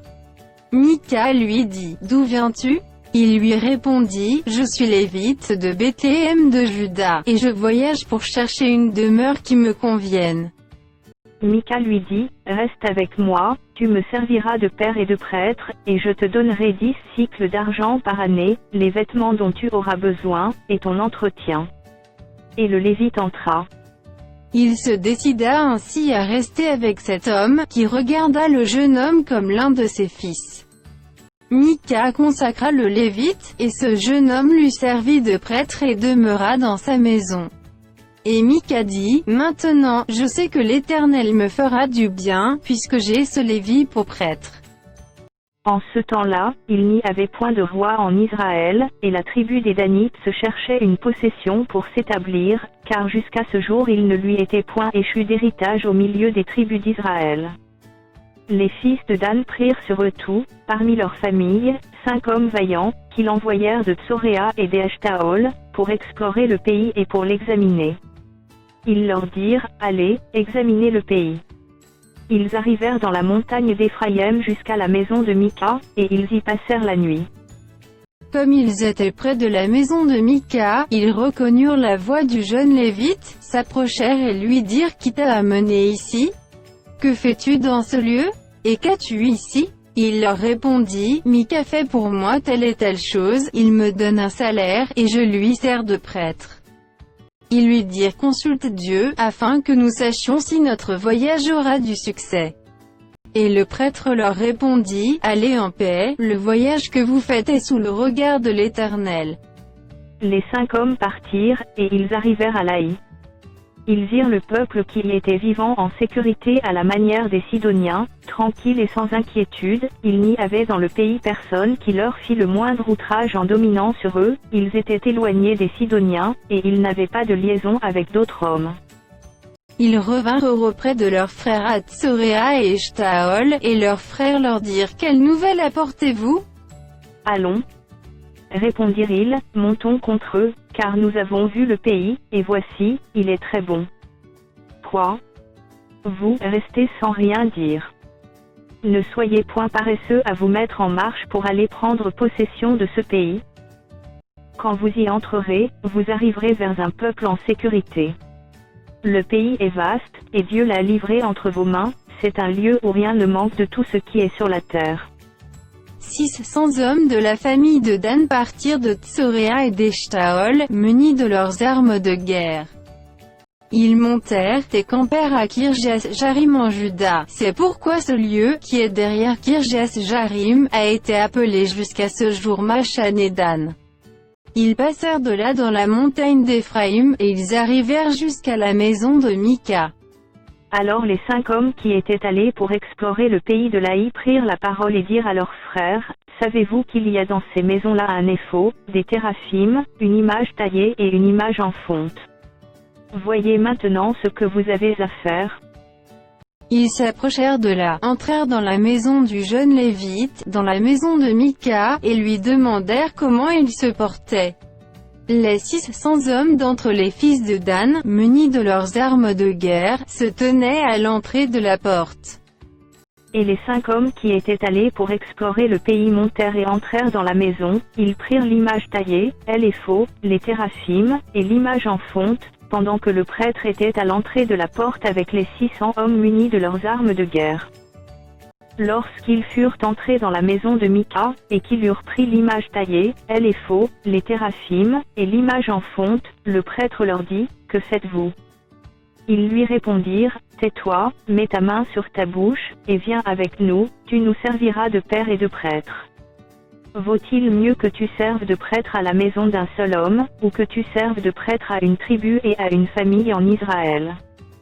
Le prêtre éprouva de la joie dans son cœur, il prit l'éphod, les téraphim, et l'image taillée, et se joignit à la troupe. Ils se remirent en route et partirent, en plaçant devant eux les enfants, le bétail et les bagages. Comme ils étaient déjà loin de la maison de Mika, les gens qui habitaient les maisons voisines de celle de Mika se rassemblèrent et poursuivirent les fils de Dan. Ils appelèrent les fils de Dan, qui se retournèrent et dirent à Mika, « Qu'as-tu, et que signifie ce rassemblement ?» Il répondit, « Mes dieux que j'avais faits, vous les avez enlevés avec le prêtre et vous êtes partis, que me reste-t-il? Comment donc pouvez-vous me dire qu'as-tu » Les fils de Dan lui dirent, « Ne fais pas entendre ta voix près de nous, sinon des hommes irrités se jetteront sur vous, et tu causeras ta perte et celle de ta maison. » Et les fils de Dan continuèrent leur route. Mika, voyant qu'ils étaient plus forts que lui, s'en retourna et revint dans sa maison. Ils enlevèrent ainsi ce qu'avait fait Mika et emmenèrent le prêtre qui était à son service, et ils tombèrent sur l'Aï, sur un peuple tranquille et en sécurité, ils le passèrent au fil de l'épée, et ils brûlèrent la ville. Personne ne la délivra, car elle était éloignée de Sidon, et ses habitants n'avaient pas de liaison avec d'autres hommes, elle était dans la vallée qui s'étend vers Beth-Rehob. Les fils de Dan rebâtirent la ville, et y habitèrent. Ils l'appelèrent Dan, d'après le nom de Dan, leur père qui était né à Israël, mais la ville s'appelait auparavant Laïs. Ils dressèrent pour eux l'image taillée, et Jonathan, fils de Gerscom, fils de Manassé, lui et ses fils, furent prêtres pour la tribu des Danites, jusqu'à l'époque de la captivité du pays. Ils établirent pour eux l'image taillée qu'avait faite Mika, pendant tout le temps que la maison de Dieu fut à Silo. Dans ce temps où il n'y avait point de roi en Israël, un Lévite, qui séjournait à l'extrémité de la montagne d'Éphraïm, prit pour sa concubine une femme de Bethléem de Juda. Sa concubine lui fit infidélité, et elle le quitta pour aller dans la maison de son père à Bethléem de Juda, où elle resta l'espace de 4 mois. Son mari se leva et alla vers elle, pour parler à son cœur et la ramener. Il avait avec lui son serviteur et 2 ânes. Elle le fit entrer dans la maison de son père, et quand le père de la jeune femme le vit, il le reçut avec joie. Son beau-père, le père de la jeune femme, le retint 3 jours chez lui. Ils mangèrent et burent, et ils y passèrent la nuit. Le 4e jour, ils se levèrent de bon matin, et le Lévite se disposait à partir. Mais le père de la jeune femme dit à son gendre, « Prends un morceau de pain pour fortifier ton cœur, vous partirez ensuite. » Et ils s'assirent, et ils mangèrent et burent eux 2 ensemble. Puis le père de la jeune femme dit au mari, « Décide-toi donc à passer la nuit, et que ton cœur se réjouisse. » Le mari se levait pour s'en aller, mais, sur les instances de son beau-père, il passa encore la nuit. Le 5e jour, il se leva de bon matin pour partir. Alors le père de la jeune femme dit, « Fortifie ton cœur, je te prie, et restez jusqu'au déclin du jour. » Et ils mangèrent eux 2. Le mari se levait pour s'en aller, avec sa concubine et son serviteur, mais son beau-père, le père de la jeune femme, lui dit, « Voici, le jour baisse, il se fait tard, passez donc la nuit, voici, le jour est sur son déclin, passe ici la nuit, et que ton cœur se réjouisse, demain vous vous lèverez de bon matin pour vous mettre en route, et tu t'en iras à ta tente. » Le mari ne voulut point passer la nuit, il se leva et partit.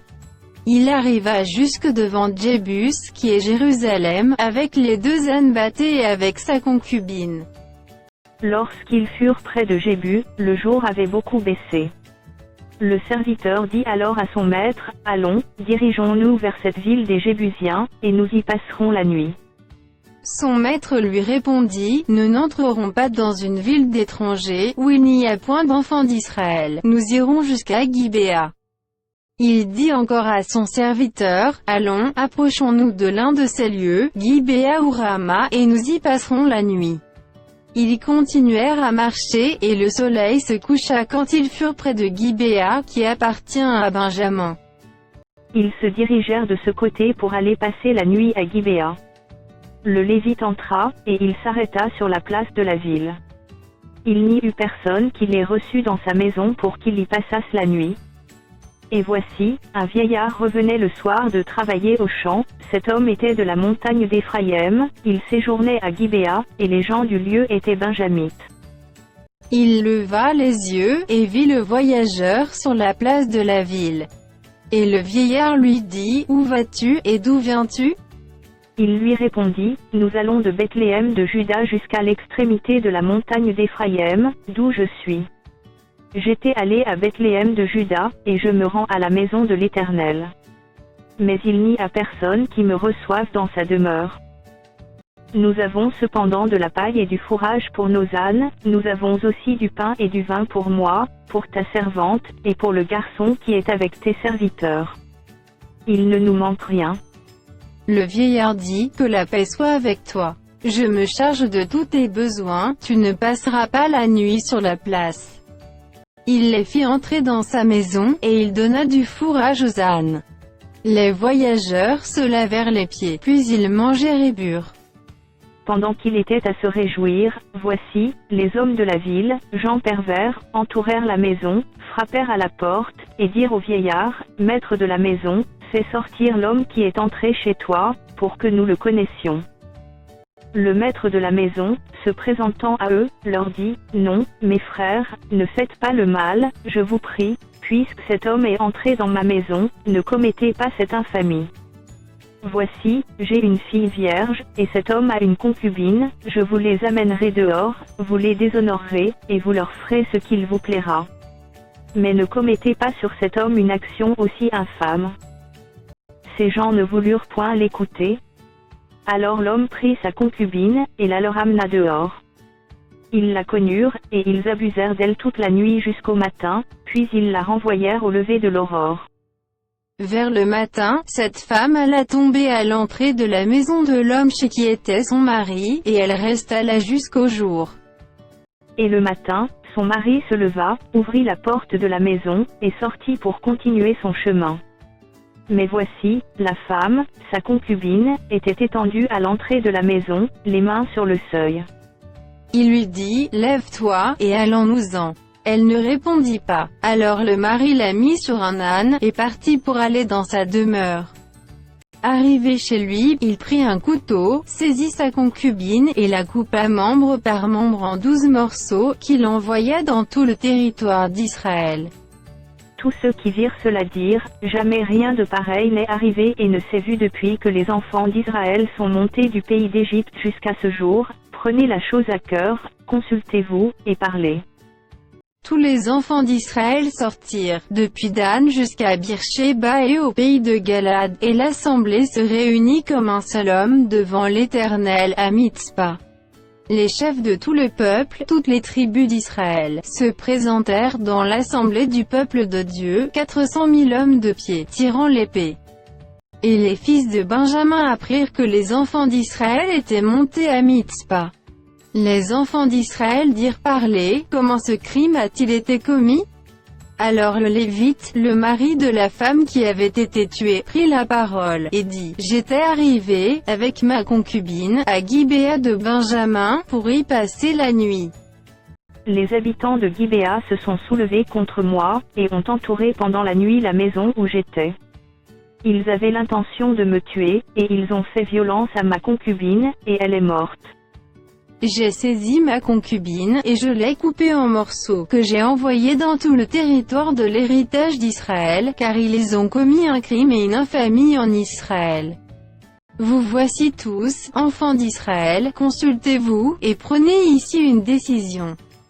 Tout le peuple se leva comme un seul homme, en disant, nul de nous n'ira dans sa tente, et personne ne retournera dans sa maison. Voici maintenant ce que nous ferons à Gibéa, nous marcherons contre elle d'après le sort. Nous prendrons dans toutes les tribus d'Israël 10 hommes sur 100, 100 sur 1000, et 1000 sur 10 000, ils iront chercher des vivres pour le peuple, afin qu'à leur retour on traite Gibéa de Benjamin selon toute l'infamie qu'elle a commise en Israël. Ainsi tous les hommes d'Israël s'assemblèrent contre la ville, unis comme un seul homme. Les tribus d'Israël envoyèrent des hommes vers toutes les familles de Benjamin, pour dire qu'est-ce que ce crime qui s'est commis parmi vous? Livrez maintenant les gens pervers qui sont à Gibéa, afin que nous les fassions mourir et que nous ôtions le mal du milieu d'Israël. Mais les Benjamites ne voulurent point écouter la voix de leurs frères, les enfants d'Israël. Les Benjamites sortirent de leur ville, et s'assemblèrent à Gibéa, pour combattre les enfants d'Israël. Le dénombrement que l'on fit en ce jour des Benjamites sortis des villes fut de 26 000 hommes, tirant l'épée, sans compter les habitants de Gibéa formant 700 hommes d'élite. Parmi tout ce peuple, il y avait 700 hommes d'élite qui ne se servaient pas de la main droite, tout cela pouvait, en lançant une pierre avec la fronde, viser à un cheveu sans le manquer. On fit aussi le dénombrement des hommes d'Israël, non compris ceux de Benjamin, et l'on en trouva 400 000 tirant l'épée, tout genre de guerre. Et les enfants d'Israël se levèrent, montèrent à Béthel, et consultèrent Dieu, en disant, qui de nous montera le premier pour combattre les fils de Benjamin? L'Éternel répondit, Juda montera le premier. Dès le matin, les enfants d'Israël se mirent en marche, et ils campèrent près de Gibéa. Et les hommes d'Israël s'avancèrent pour combattre ceux de Benjamin, et ils se rangèrent en bataille contre eux devant Gibéa. Les fils de Benjamin sortirent de Gibéa, et ils étendirent sur le sol ce jour-là 22 000 hommes d'Israël. Le peuple, les hommes d'Israël reprirent courage, et ils se rangèrent de nouveau en bataille dans le lieu où ils s'étaient placés le premier jour. Et les enfants d'Israël montèrent, et ils pleurèrent devant l'Éternel jusqu'au soir, ils consultèrent l'Éternel, en disant, dois-je m'avancer encore pour combattre les fils de Benjamin, mon frère? L'Éternel répondit, montez contre lui. Les enfants d'Israël s'avancèrent contre les fils de Benjamin, le second jour. Et ce même jour, les Benjamites sortirent de Gibéa à leur rencontre, et ils étendirent encore sur le sol 18 000 hommes des enfants d'Israël, tout tirant l'épée. Tous les enfants d'Israël et tout le peuple montèrent et vinrent à Béthel, ils pleurèrent et restèrent là devant l'Éternel, ils jeûnèrent en ce jour jusqu'au soir, et ils offrirent des holocaustes et des sacrifices d'action de grâce devant l'Éternel. Et les enfants d'Israël consultèrent l'Éternel, c'était là que se trouvait alors l'arche de l'alliance de Dieu.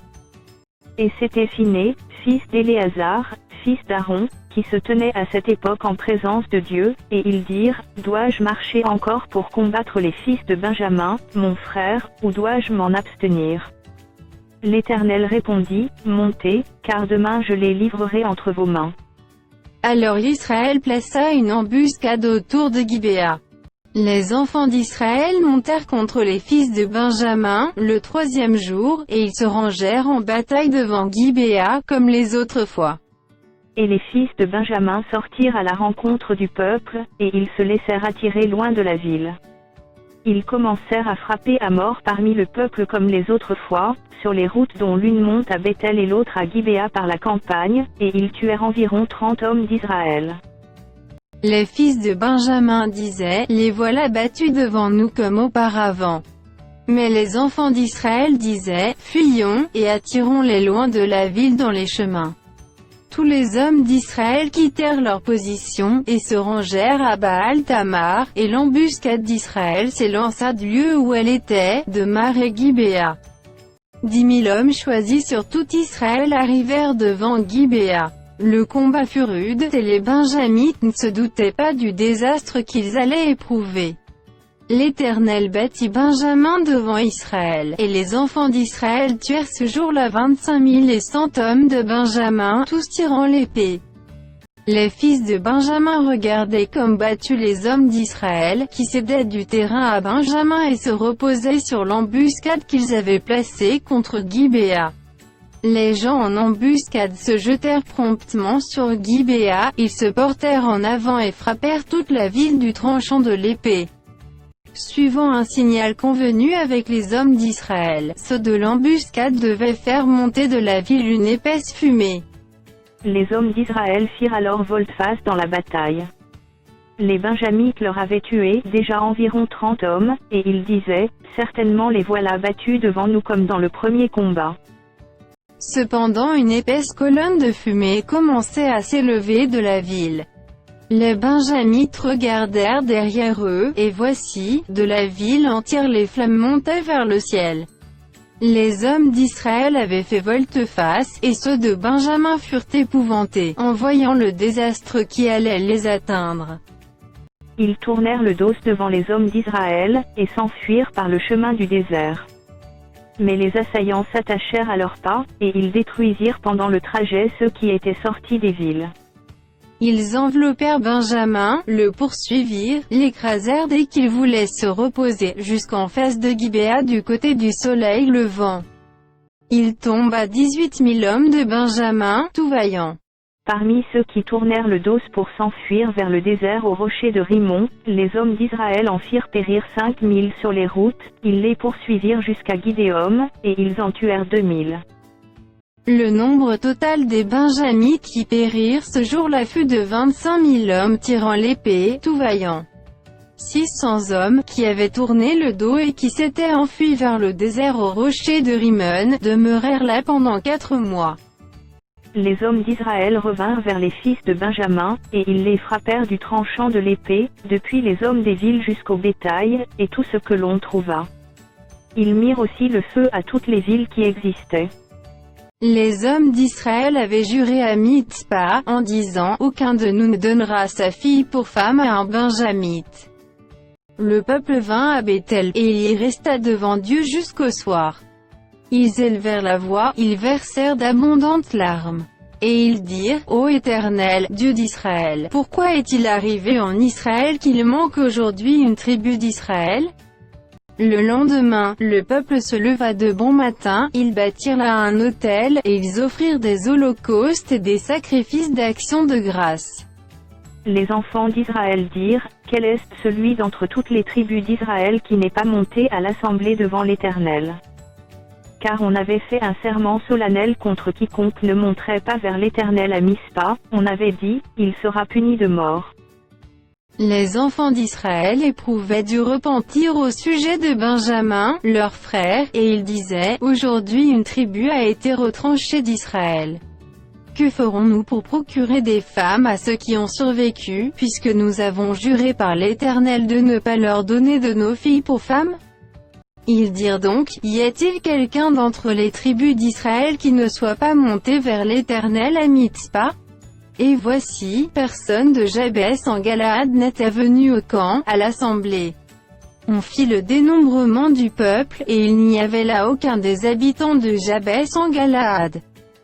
Alors l'assemblée envoya contre eux 12 000 soldats, en leur donnant cet ordre, « Allez, et frappez du tranchant de l'épée les habitants de Jabès en Galaad, avec les femmes et les enfants. » Voici ce que vous ferez, vous dévorez par interdit tout mâle et toute femme qui a connu la couche d'un homme. Ils trouvèrent parmi les habitants de Jabès en Galaad 400 jeunes filles vierges qui n'avaient point connu d'homme en couchant avec lui, et ils les amenèrent dans le camp à Silo, qui est au pays de Canaan. Toute l'assemblée envoya des messagers pour parler aux fils de Benjamin qui étaient au rocher de Rimon, et pour leur annoncer la paix. En ce temps-là, les Benjamites revinrent, et on leur donna les femmes à qui l'on avait laissé la vie parmi les femmes de Jabès en Galaad. Mais il n'y en avait pas assez pour eux. Le peuple éprouva du repentir au sujet de Benjamin, car l'Éternel avait fait une brèche dans les tribus d'Israël. Les anciens de l'assemblée dirent, « Que ferons-nous pour procurer des femmes à ceux qui restent, puisque les femmes de Benjamin ont été détruites ?» Et ils dirent que les réchappés de Benjamin conservent leur héritage, afin qu'une tribu ne soit pas effacée d'Israël. Mais nous ne pouvons pas leur donner de nos filles pour femmes, car les enfants d'Israël ont juré, en disant, maudit soit celui qui donnera une femme à un Benjamite. Et ils dirent, voici, il y a chaque année une fête de l'Éternel à Silo, qui est au nord de Béthel, à l'orient de la route qui monte de Béthel, à Sichin, et au midi de Lebona. Puis ils donnèrent cet ordre aux fils de Benjamin, allez, et placez-vous en embuscade dans les vignes. Vous regarderez, et voici, lorsque les filles de Silo sortiront pour danser, vous sortirez des vignes, vous enlèverez chacun une des filles de Silo pour en faire votre femme, et vous vous en irez dans le pays de Benjamin. Si leur père ou leur frère viennent se plaindre auprès de nous, nous leur dirons, accordez-les-nous, car nous n'avons pas pris une femme pour chacun dans la guerre. Ce n'est pas vous qui les leur avez donnés, en ce cas, vous seriez coupables. Ainsi firent les fils de Benjamin, ils prirent des femmes selon leur nombre parmi les danseuses qu'ils enlevèrent, puis ils partirent et retournèrent dans leur héritage, ils rebâtirent les villes, et y habitèrent. Et dans le même temps les enfants d'Israël s'en allèrent de là chacun dans sa tribu et dans sa famille, ils retournèrent chacun dans son héritage. En ce temps-là, il n'y avait point de roi en Israël. Chacun faisait ce qui lui semblait bon.